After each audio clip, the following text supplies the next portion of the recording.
CBS presents this program in color.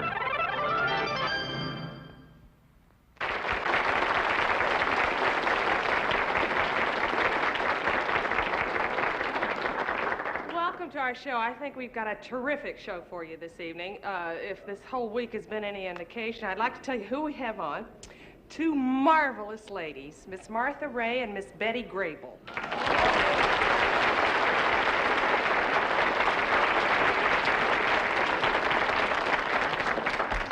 And if I look fat, it's because I've been laughing all week from the two of them. Could we turn up the lights so we can talk to the audience before we get started? Hi. Any questions you might like to ask about the show? Yes. Sure, come on. What's your name? Janet. Janet? Hi. How old are you? 12. You married?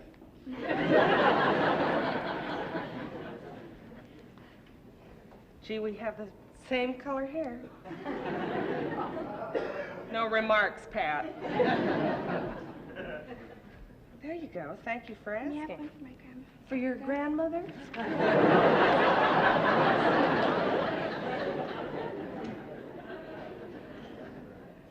Who else? Okay, thank you. Thank you. Thank you for coming up.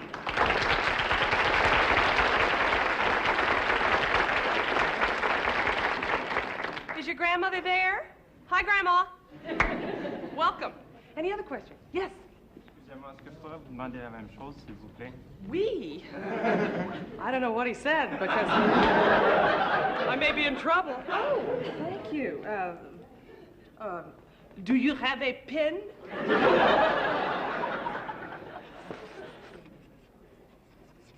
Merci. That's just an explanation for when I get home, you see my mother. Oh, thank you very much. You do talk. Oh.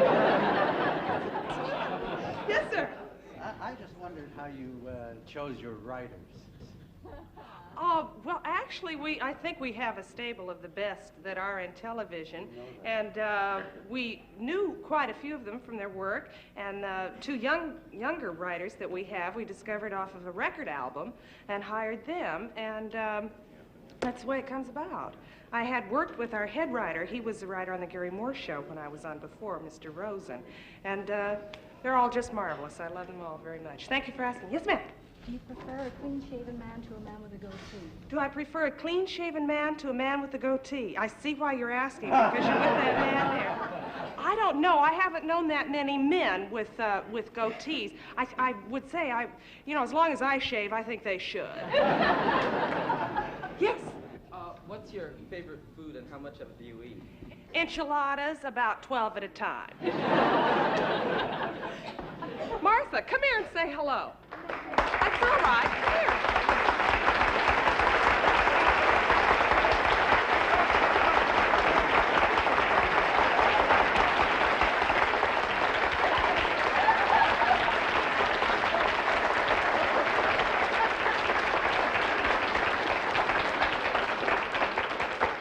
Any of you have any questions for Martha? The lady there. Do you remember doing a skit with Jackie Gleason where you were running back and forth with spaghetti and he fell and broke his leg? Yes, I do. Yes, that was about 8 or 10 years ago. 10 years ago. What did you ask for?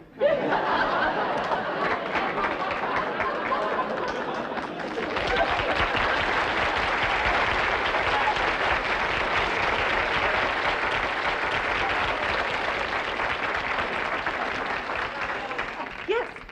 How old were you when you started dating? How old was I when I started dating?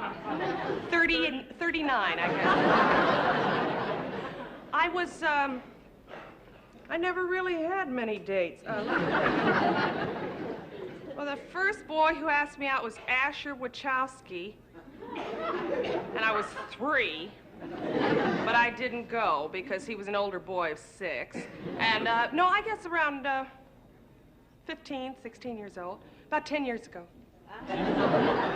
Yes. Do you still have your 2 Yorkshire Terriers? Do I still have my 2 Yorkshire Terriers? No, I don't. I gave them to a friend of mine in New York, and I now have a cat named Maud, and a dog named Sam, and a canary named A canary named Ladybird. And I had to. Yes. Has anyone ever told you you look like Risa Ross? Has anyone ever told me I look like Risa Ross? No, who's he? Hey, we do look kind of alike. Yes, we do. There are a lot of lookalikes around. Sophia Loren, Kim Novak. Yes. CBS Studios initialed after your name? Was it CBS Studios initialed after my name? Yes. Do you intend to have Gary Moore and Durward Kirby on your show pretty soon? I'm very glad you asked that. They will be on 2 weeks from tonight. Gary and Durward will be with us 2 weeks from tonight. How tall am I? I'm 5'7". And in heels, I'm 5'2". Yes. Were you up for any part in Valley of the Dolls? Was I up for... Was I up for any part in Valley of the Dolls? Yeah, but Paul Burt got it. Yes, sir, I'm sorry. First time I've seen you in person. Wow!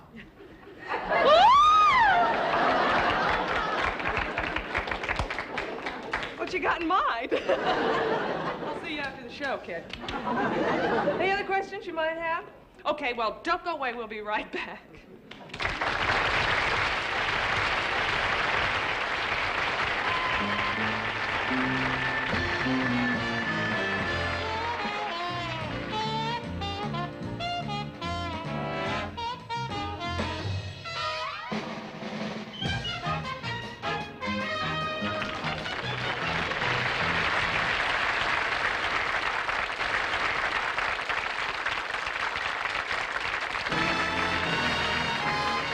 From Television City in Hollywood, it's the Carol Burnett Show, brought to you by McLean's Toothpaste, regular or new spearmint.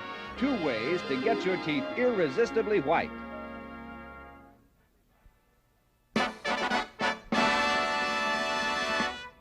Good evening, and welcome once again to VIP. Tonight, are you ready, America? We take you to London, England, for a visit with Her Majesty, Queen Elizabeth. The Queen and her husband live in this comfortable, old-fashioned dwelling called Buckingham Palace. I believe she is awaiting us there. Good evening, Your Majesty. Oh, Your Majesty is so formal. Oh, all right. Well, how about... But I like it. That young man, the photographer, is he... Oh, yes. Let me introduce you. Mr. Corman, this is Anthony Armstrong Jones. An excellent photographer, but something of a ding-a-ling. Your Majesty, may I say you're looking very well? Yes. I look so much better in person than I do on my stamp. I must say you're looking thinner, too. Yes, I lost 15 pounds. Diet? No, devaluation. I think a queen should have a sense of humor, don't you? Oh, I like your crown. Oh, thank you. I got it this morning, eating margarine. Tell us, is it comfortable living in Buckingham Palace? Yes, very, very. I just hope we can keep up the payments. Tell us, what is your husband, Philip, like? Philip? Oh, he's a prince.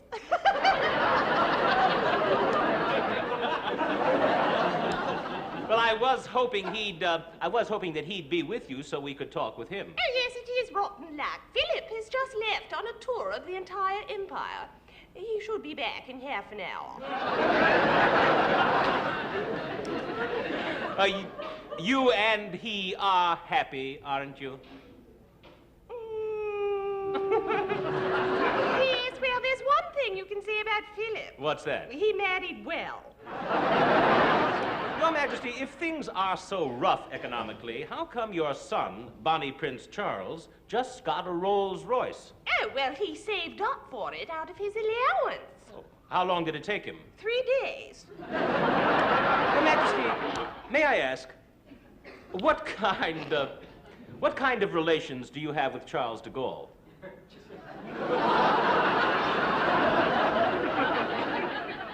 I mean, how do you feel about Charles de Gaulle keeping you out of the common market? I don't really care. Who wants to shop with commoners anyway?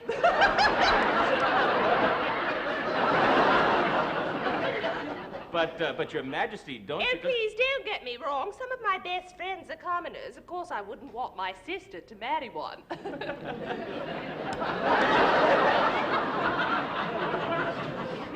By the way, how is your sister Margaret? As compared to whom? Do you and the prince have any plans to visit the United States? Yes, next year. Ah. Yes. When you're in America next year, will you be staying at the White House? Oh, yes, just this morning, I got an invitation from that fun couple. Well, the Johnsons may not be in the White House next year. I know. The invitation came from the Nixons. Thank you, Your Majesty, and good night from VIP.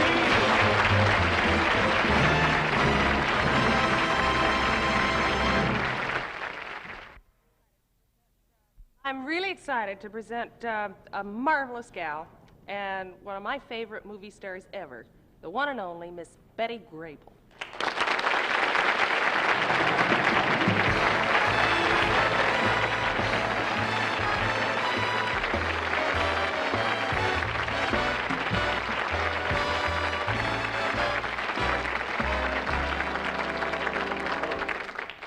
Hello, Harry.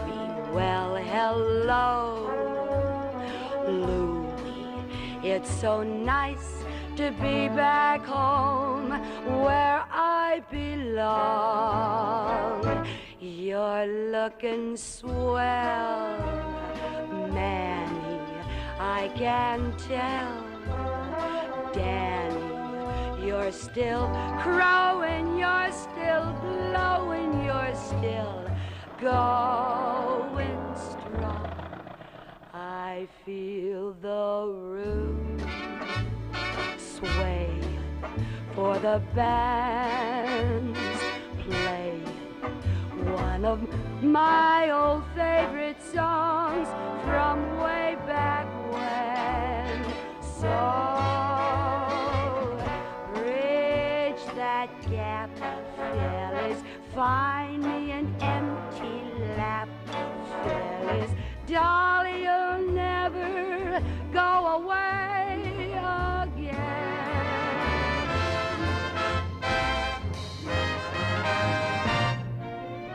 Hello, Dolly. Hello, Dolly. It's so nice to have you back where you belong. You're looking swell, Dolly. We can tell, Dolly. You're still going, you're still growing, you're still going strong. We feel the room swaying for the band playing one of your old favorite songs from way back when. So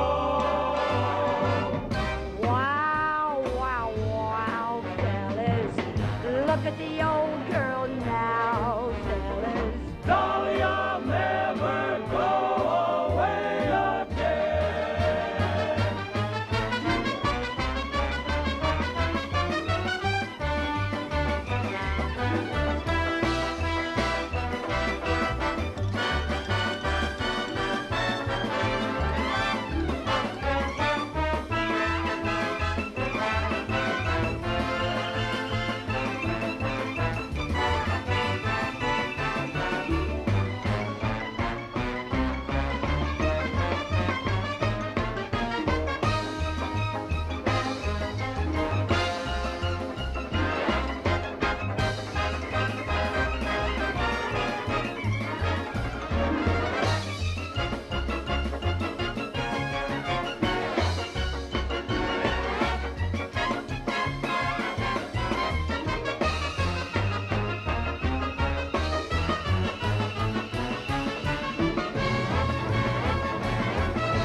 all the television shows, afternoon soap operas enjoy the longest run and remain on the air for years. But they too must eventually come to an end.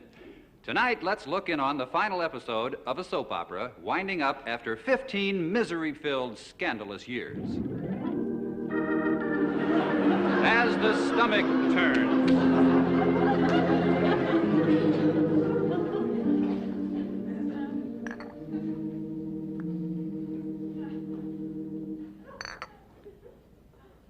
Tell me, Marion, have you heard from your son? Which one? The one who has 6 months to live? The one who's getting a divorce? Or the one who is a fine country lawyer devoting his life to helping migrant farm workers? No, the one who left Canoga Falls 15 years ago and hasn't been heard from since. Oh, that one. I forgot about him. How could a mother forget her own son? Victoria, sit down. I have some shocking news to tell you. I've hidden it from you all these years, but now the truth must be told. Victoria, the son who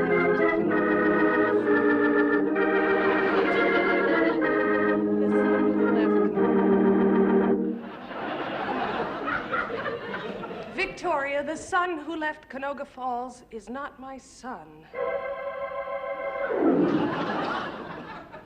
I said he was my son to protect his dear mother. And who is his dear mother?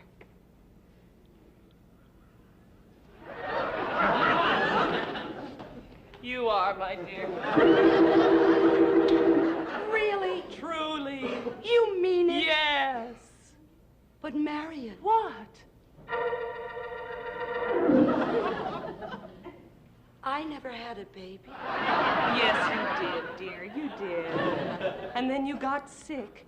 You've had amnesia ever since that horrible day you were mysteriously pushed into the Canoga Falls Falls. Wait a minute. I remember. I did have a baby. A beautiful baby girl. No, dear, it was a boy. You just dressed it funny. You're right. I remember. Oh, that's wonderful. You're getting well, Victoria. Now, tell me, do you remember who the father was? Well, that's not important. The important thing is that you're well again. No. The important thing is that I find my son. I don't want to argue, Victoria. I must go search. I'll get it, dear. In the meantime, go into the kitchen and soak your chronic bursitis.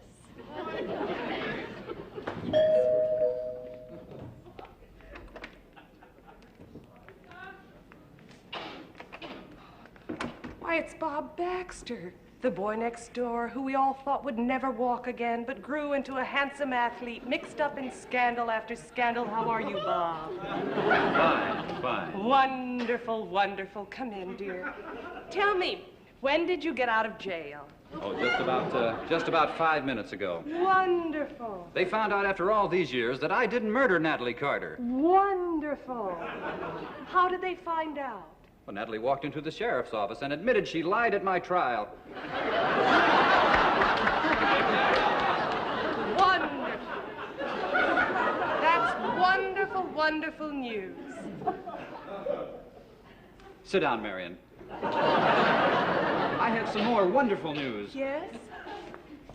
I'm getting married. That's wonderful news. She's standing outside waiting to meet you. That's wonderful news. Come in, my dear.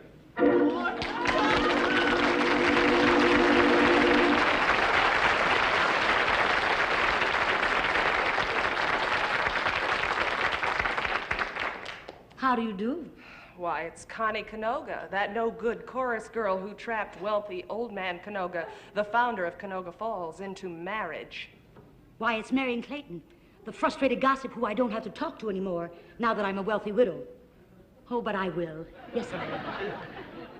How are you, Marion? So, You and Bob are getting married. And only 3.5 days after old man Canoga died. Why did you wait so long? Well, we would have gotten married yesterday, but well, we were afraid people would talk.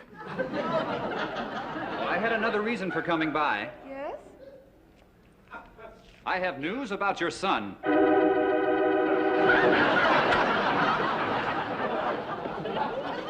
Which one? The one who has 6 months to live? The one who's getting a divorce? Or the No, one who's a fine... the one you haven't heard from in 15 years. Do you know anything about him? Do I know anything about him? I am him. So you're not Bob Baxter? No, I'm Bob Clayton, your son. My mother-in-law. Mom! Oh, no. No, my son. You're not Bob Clayton, my son. You're Bob Fieldson, Victoria's son. Victoria who? Victoria Fieldson.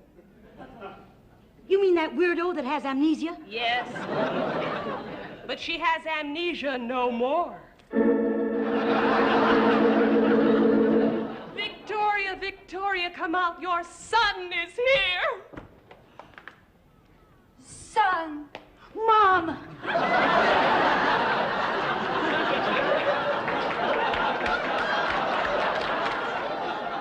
Son. I knew I dressed you funny. But I thought you'd get over it. No, no, Victoria, dear. This isn't your son. That's your son. Mom. Son.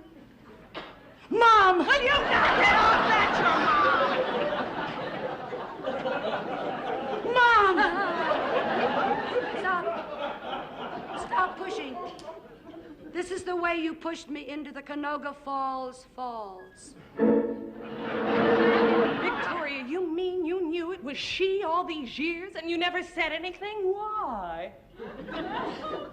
Because she knew I'd kill her if she told anybody I tried to kill her. You...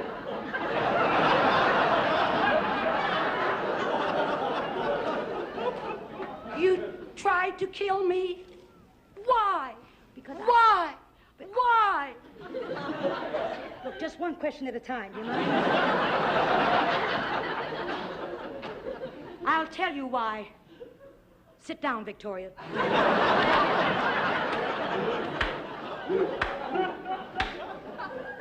And you too, Marion.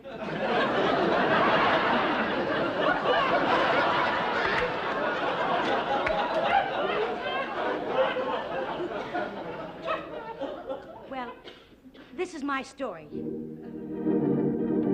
Some years ago, I was just...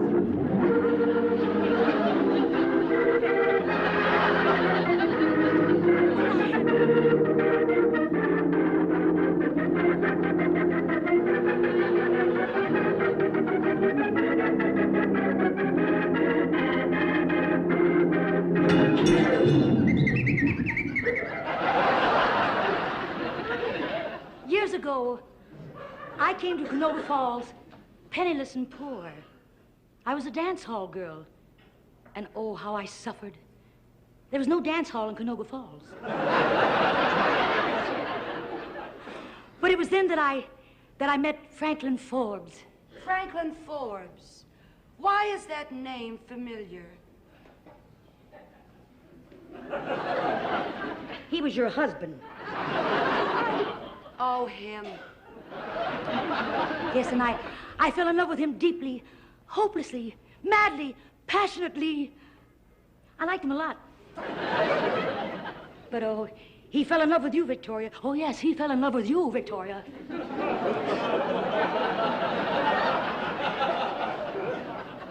Just because you were a little prettier and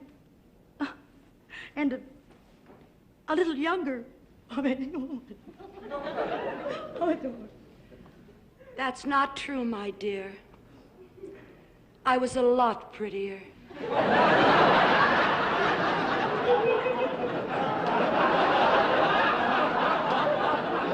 Why, you miserable... Please. It's all in the the past, and now we must search for tomorrow as the world turns. That's the telephone. Hello, thank you, Herb. Thank you for calling. That's wonderful news. Goodbye. I have wonderful news. My son is not getting a divorce from his hippie wife after all, because she promised to shave and get a job. Oh, I forgot to tell you. Yes. When I was in the kitchen, the doctor came to the back door. He did? And you know your son? Yes. The one they give 6 months to live? Yes. Well, the doctor says he's improving. Oh. They now give him 7 months. Mother's prayer has been answered. 2 mothers' prayers have been answered. I don't want to argue, Victoria. Now all of us in Canoga Falls are happy.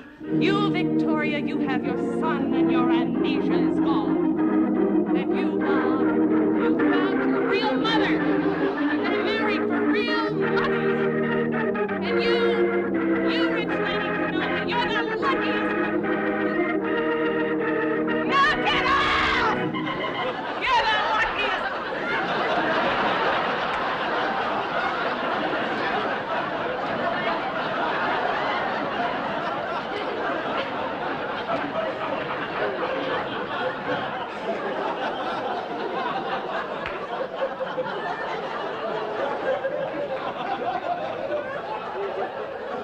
You sure you want to go through with that? You're the luckiest one of all because you're marrying our son. He's just what I've always wanted. A companion. Oh, I just wish your poor dead husband were here to enjoy all of this. Listen, I have something I must tell you all. My poor dead husband isn't dead. No, he's been downstairs in the basement all these years composing a song that will make us rich. Gasp!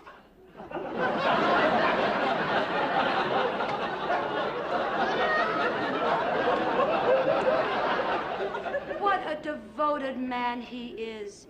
In 15 years, not once has he come up those stairs. Yes, it's been quite a breather.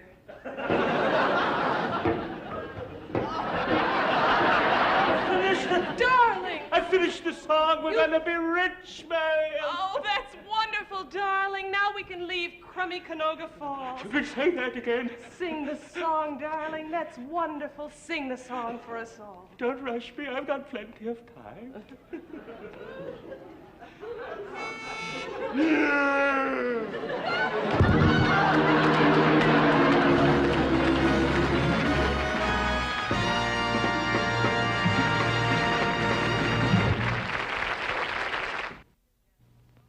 Ladies and gentlemen, welcome to our first annual Beautiful Legs contest. Tonight, your applause will decide on who on this week's show owns the shapeliest legs. I, of course, have not entered, otherwise there would be no contest.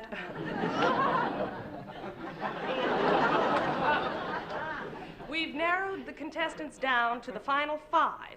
Now, if you folks in the studio audience will indicate your choice by applause, we will have ourselves a winner in no time at all. Can we see the contestants? Righty. Number 1.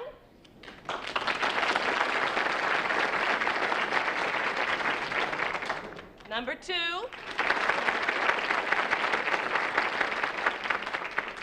Number 3.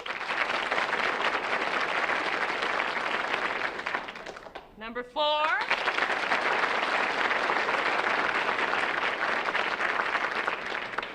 Number 5.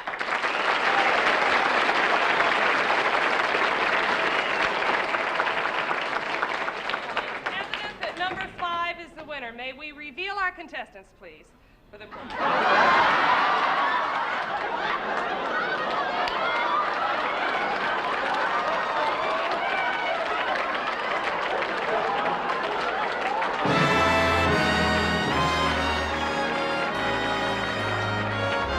Stay tuned now for the second half of the Carol Burnett Show, following station identification.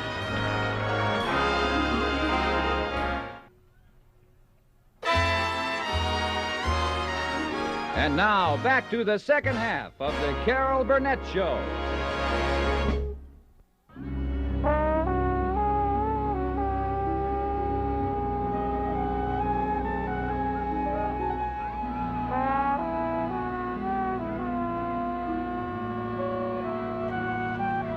What do you say, Bridget? How about one before you turn in? Okay, Maggie. There you are, sweetheart. Thank you. You're welcome. Oh. Hey, would you look at that mini skirt? 4 inches above the knee. I had a skirt like that when I was a kid. Well? Yeah, but I didn't call it a mini skirt. No, I called it a hand-me-down. Hey, Maggie, who was it who said youth is wonderful, too bad it's wasted on the young? I think it was Frank Sinatra. Let me ask you something. Suppose you could live your life all over again. Would you change anything? Why, I guess I do some of the good things a little better. And the bad things? Well, I guess I do some of them a little better, too. Flings. Flings are wonderful things. And they've got to be flung. But someday when your springs are sprung, then it's nice to have someone to chat with, sit around with, scratch your back with, any hand which hold your sandwich you can love. Flings, flings are wonderful things. When you're young you can whoop,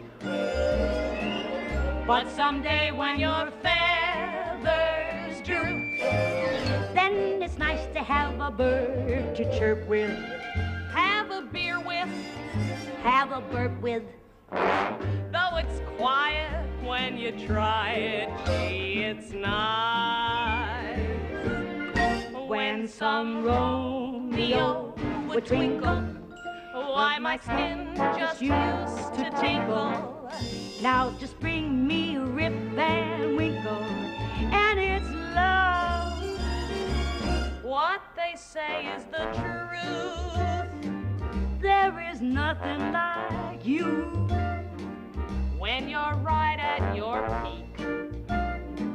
But someday when your hinges creak, if there's fire in a guy, he'll lose it. If he had it, who could use it? So you sit there while the darn canary sings. Just one of those things. And remembering flings. Flings are wonderful things, but they have to be flung by the young. As a gal, you start seething over guys just finished heathen. Now if they're alive and breathing, well, that's enough. At 109, any gal can do fine. If she'd only resign that she isn't sweet at all. 'Cause a guy don't need a gal to thrill him. If she thrill him, it might kill him. So just sit there, counting pains and saving strings.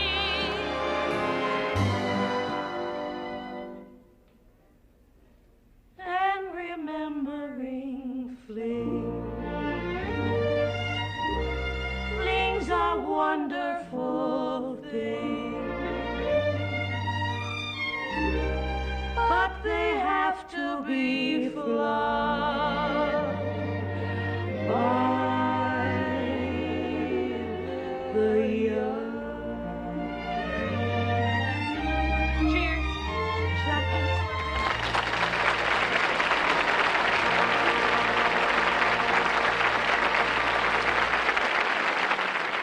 I guess every family has its favorite relatives, and for Roger and Chrissy and me, it was my Aunt Molly and Uncle Bert. They were an ordinary average couple, except for the fact that they were in their 90s, and they'd been fighting for most of their 60 married years. They said they'd be here at 7 o'clock, and it's nearly 8. Well, there's nothing to worry about. Well, of course there is. A man of Uncle Bert's age shouldn't be driving a car. Well, now, don't worry about it. Uncle Bert's a very good driver. How can a 92-year-old man be a very good driver? Well, why not? He's silly. He needs a safety belt just to walk. Don't worry about it. They'll be here any minute. Well, if he gets tired driving, I hope he has enough sense to pull over and take a nap. On a 5-mile trip? You guys knock it off. Everything's all right. Aunt Molly's with him, and she drives. Oh, that's a big relief. She's only 91. Oh, well, maybe by the time they're here, they'll be too tired to fight. Never. They're the Ralph and Alice Cramden of the Stone Age. That may be them now. Oh, here, take the paper. We'll get the door. Uncle Hi, Uncle Bert. Hi, everybody. Uncle Bert! Bert, we were worried about you. Oh? What? Worried! Why should I be worried? How are you, Uncle Bert? Well, you don't have to shout, dearie. That's my good ear. Sorry. How are you? Huh? How are you? Oh. Well, I'll be able to answer that tomorrow. I'm seeing my doctor for a complete checkup. Oh, when was the last time you saw him? Yesterday. Well, why don't you come in and sit down, Uncle Bert? Huh? I said sit down. Thank you. No! Maybe you'll be more comfortable on the couch, Uncle Bert. Well, that sounds like a good idea. There you are. Could you give me a little shove? Oh, sure, Bert. There you go. Thank you. Say, Uncle Bert, where's Aunt Molly? I don't know, and I don't care. We're separated. Again? Well, we just don't get along. That's ridiculous, Uncle Bert. You've been married for 60 years. I'm glad I found out in time.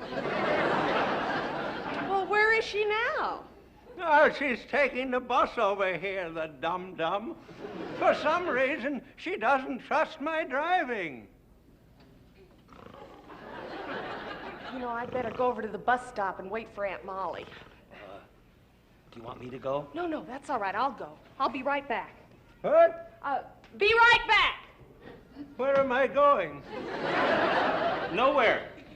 Well, then I shouldn't be too long.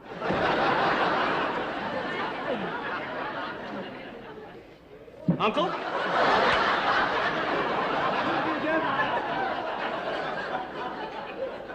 Thank you, nephew. I'm feeling a little restless. Well, that's right. Why don't you just take a little turn around the room, Uncle Bert? Chris, I'll try. Have some tea, will you? Okay. Say, where's Carol? Oh, she left. Was it anything I said? No, Uncle Bert. She went to pick up Aunt Molly. Aunt Molly? Your Aunt Molly's an old frump. Oh, now you stop that, Uncle Bert. She loves you.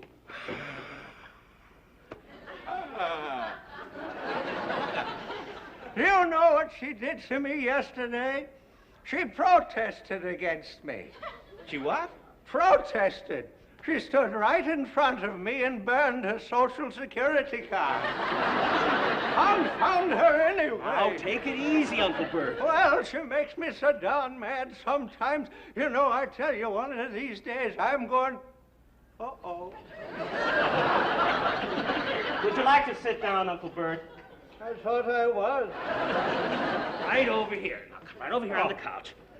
Thank you. Chrissy's making some tea. Here. Hi, Uncle Bert. Shall I pour you a cup of tea? Oh, thank you. That's so sweet. Oh, wait there just 1 second. Roger, do you have a little something to spice it up? Sure, Uncle. I'm sure I could find something. Scotch? Vodka'll be fine. Just a minute, Chrissy. Spice first, then the tea. I'd say when, Uncle. Ha.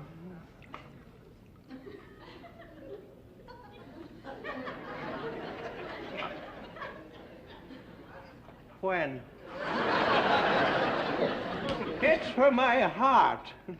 What are you trying to do, stimulate it or preserve it? Oh, that's funny, nephew.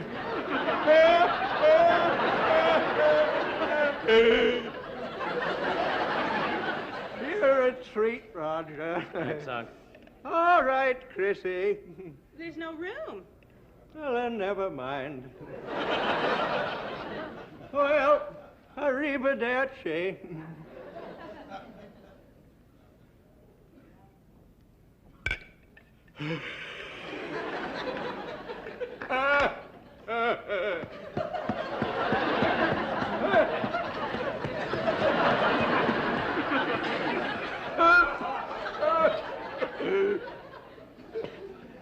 That hit the spot.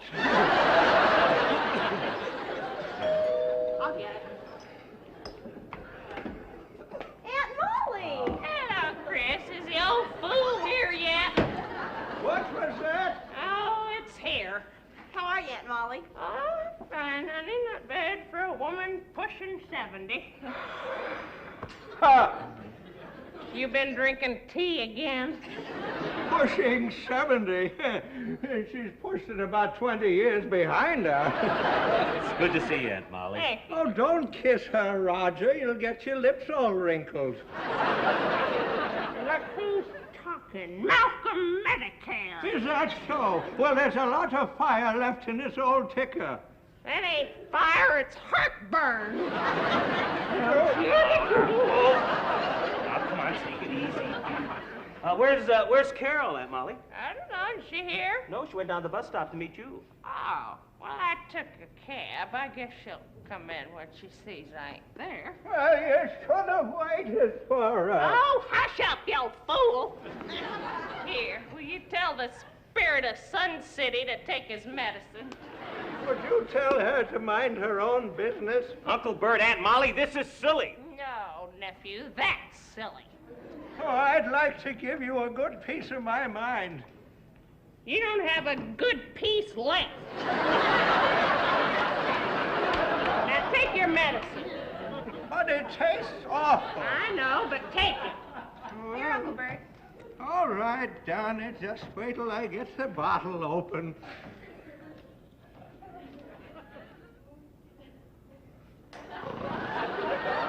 That old fool, I declare, if he didn't have somebody young like me to take care of him, I don't know what he'd do.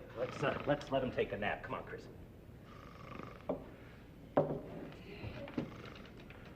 Here, you fool, wake up. Wake up. Come on. That was a nice little nap. Here. Oh, my word. Oh, that's terrible. Here you go. Thank you, dear. Tippy Canoe and Tyler, too.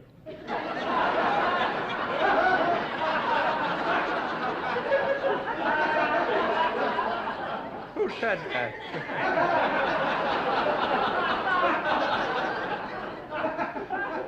You know, I had the most marvelous dream. Oh? I dreamt that we were young again, you and I. Oh, pshaw. I saw you as you were in your lovely white dress on our 50th wedding anniversary. Oh, go on.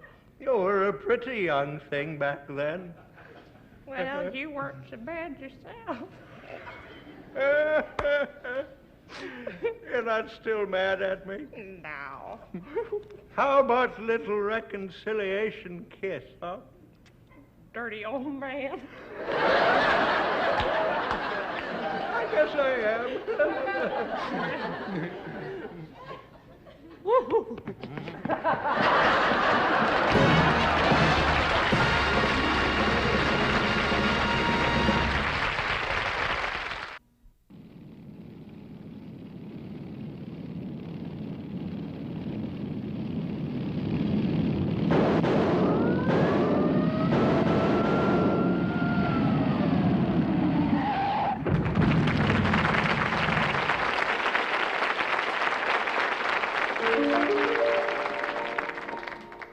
We're the last remaining members of the Mobsters, Malls, and Hoods Protective and Benevolent Society. Our membership has dwindled since the coppers got the goods on the Mobsters, Malls, and Hoods of our society. We miss those friendly faces, one and all, one and all.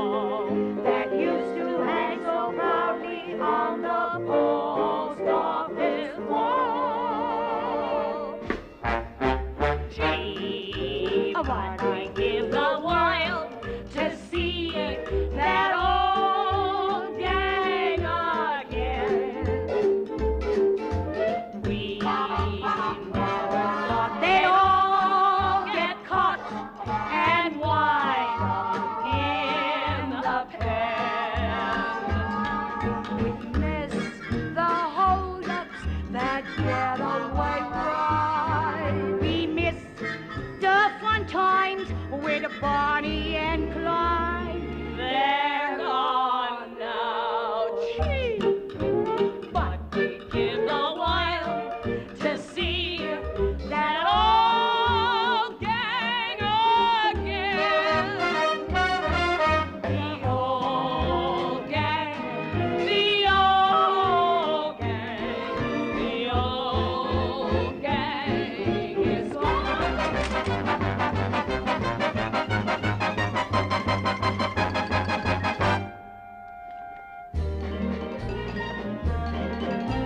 You want me to squeal on old Willie the Wheel? He drove the car for the mob.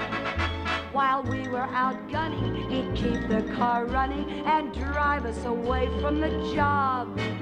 One day on a stick-up, he parked on a hill, but his brakes wouldn't hold at the top. He'd be with us still, but he rolled down the hill and illegally parked on a cop. The old gang, the old gang, the old gang is gone.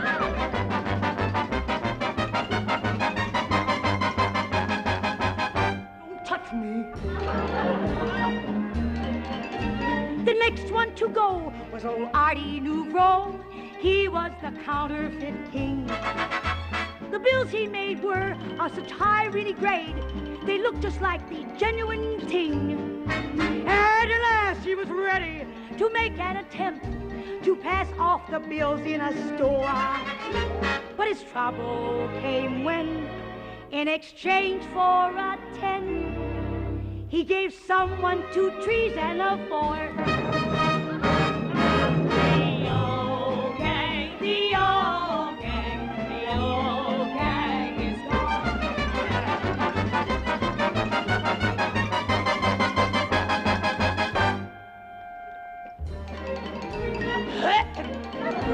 The next one we lost was old Boom Boom O'Flynn, the dynamite man of the gang. His job was to choose the explosive and fuse to make each job start off with a bang.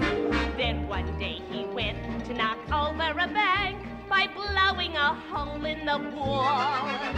But the dynamite charge was a trifle too large, and the cops picked him up in St. Paul and Detroit and Chicago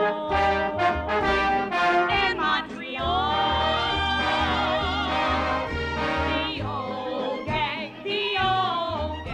it looks like there's good times in store. The old gang,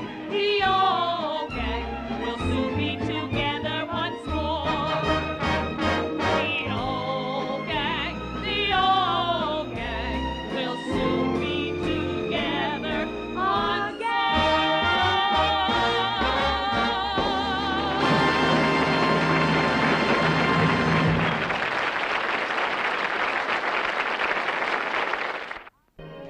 I'm so glad we had this time together, just to have a laugh or sing a song. Seems we just get started, and before you know it, comes the time we have to say so long. Good night.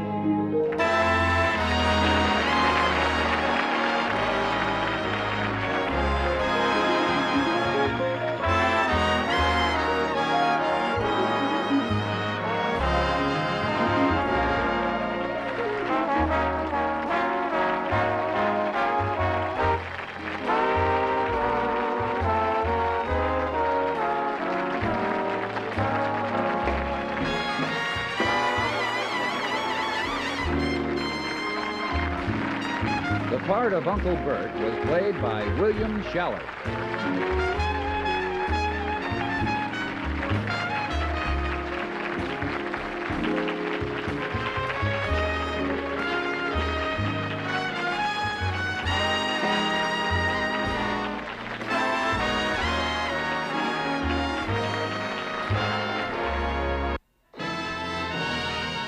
The Carol Burnett Show has been brought to you by Ajax Spray Cleaner, specially formulated to help protect against streaking.